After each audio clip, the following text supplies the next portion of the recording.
Hello everyone, नमस्ते। हर हर महादेव। आज हम बनाएंगे भगवान श्री कृष्ण का अति प्रिय भोग, जिसका नाम है धनिया पंजीरी। जन्माष्टमी का सबसे महत्वपूर्ण और मंदिरों में मिलने वाला सबसे स्वादिष्ट और हेल्दी प्रसाद धनिया पंजीरी आज हम तैयार करेंगे घर में, वो भी मिनटों में। जन्माष्टमी पर धनिया पंजीरी का भोग सबसे महत्व रखता है, सबसे ज़्यादा सेहतमंद और सबसे ज़्यादा स्वादिष्ट और ठाकुर जी का सबसे प्रिय भोग होता है धनिया पंजीरी। और साथ ही साथ धनिया पंजीरी जो होती है ना, वो सेहत के लिए सेहत का एक खजाना होता है। ये इम्यूनिटी बूस्टर होती है और आँखों की रोशनी को भी तेज करती है। ये जोड़ों के दर्द को भी आराम देती है, बोन्स को हमारी मजबूत बनाती है। और एक बार आप इसे बना के महीनों तक स्टोर करके रख सकते हैं। इसे आप दवाई के जैसा भी खा सकते हैं। इसे बच्चे बड़े सभी बड़े प्रिय से इसे लेते हैं क्योंकि ये बहुत सेहतमंद होता है।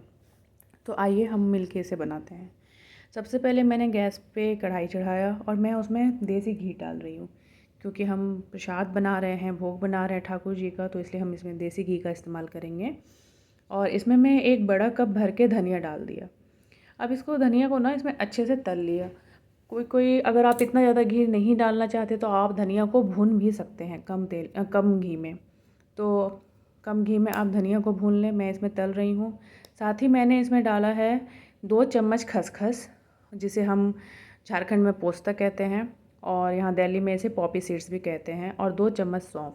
सारी चीज़ें अच्छे से तल गई हैं तो मैं इसे एक छन्ने से छान लेती हूँ और बचे हुए घी को अलग कर लेती हूँ और इसे अलग प्लेट में मैंने निकाल लिया सारे मिश्रण को। अब जो घी हमारा बचा है ना, उससे मैं 2 चम्मच उसको हम इस्तेमाल करेंगे सारे ड्राई फ्रूट्स को भुनने में। तो इसमें से मैंने 2 चम्मच तेल डाला कढ़ाई में और उसमें मैं पहले करीब 20-25 मखाने हैं, उसको मैं अच्छे से भून लूँगी। हम सारे ड्राई फ्रूट्स को इसलिए भून रहे हैं ना, क्योंकि उसमें अगर कोई मॉइस्चर है तो वो मॉइस्चर ख़त्म हो जाए, क्योंकि हम इस प्रसाद को अगर हम ज़्यादा दिन तक स्टोर भी कर सकते हैं। तो मैंने पहले मखाने भून के निकाल लिए। अब मैं वापस से 2 चम्मच घी डाल रही हूँ और उसमें मैं डाल रही हूँ ड्राई फ्रूट, जो काजू हैं और आमंड है, जिसको मैंने छोटे बड़े जैसे हो सके वैसे टुकड़ों में मैंने काट लिया है। और साथ ही मैं डाल रही हूँ किशमिश, और सबको अच्छे से मिला के अच्छे से घी में इसे भून लेंगे, हल्का हल्का रोस्ट कर लेंगे। इसके बाद मैंने लिया है एक नारियल। उससे मैंने लगभग 100 से 150 ग्राम मैंने लिया, उसको मैंने कद्दूकस कर लिया। अब कद्दूकस किए हुए नारियल भी मैं इसमें डाल रही हूँ। नारियल को भी डाल के अच्छे से भून लेना है। नारियल में तो सबसे ज़्यादा मॉइस्चर है, क्योंकि ये मैंने बताया आपको ना कि ये हम बना के इसे महीनों तक भी रख सकते हैं, क्योंकि ये काफ़ी फ़ायदेमंद होता है, हमारी आँखों की रोशनी को बढ़ाता है। आजकल तो जोड़ों में दर्द जो है वो सब कॉमन सी चीज़ हो गई है लोगों में, तो ये आप इस्तेमाल कर सकते हैं, इससे आपको काफ़ी राहत मिलेगा। तो हमने इसको भी भून लिया। अब ये अच्छे से भून चुका था लगभग 5 मिनट, तो हमने इसको साइड करके रख लिया।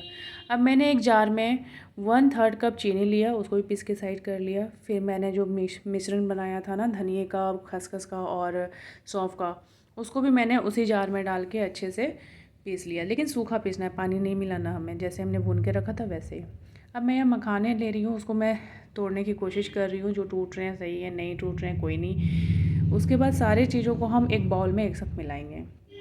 एक बाउल लिया मैंने बड़ा सा। अब मैंने उसमें पहले धनिया डाला, धनिया का मिश्रण जो था उसके ऊपर मैंने चीनी का बूरा डाला। अब मैं उसमें डाल रही हूँ सारे ड्राई फ्रूट्स जो मिक्स करके मैंने रखे थे, मखाने और नारियल और काजू और आमंड वाले, बादाम वाले जो थे वो, और सबको अच्छे से मिला लेंगे। साथ ही इसमें थोड़ा डालेंगे इलायची का पाउडर। इलायची को अच्छे से कूट के वो भी उसमें डाल सकते हैं, मैं यहाँ दिखा नहीं पाई, सॉरी, आप डाल लेना। अब ये अच्छे से प्रसाद बन के तैयार है।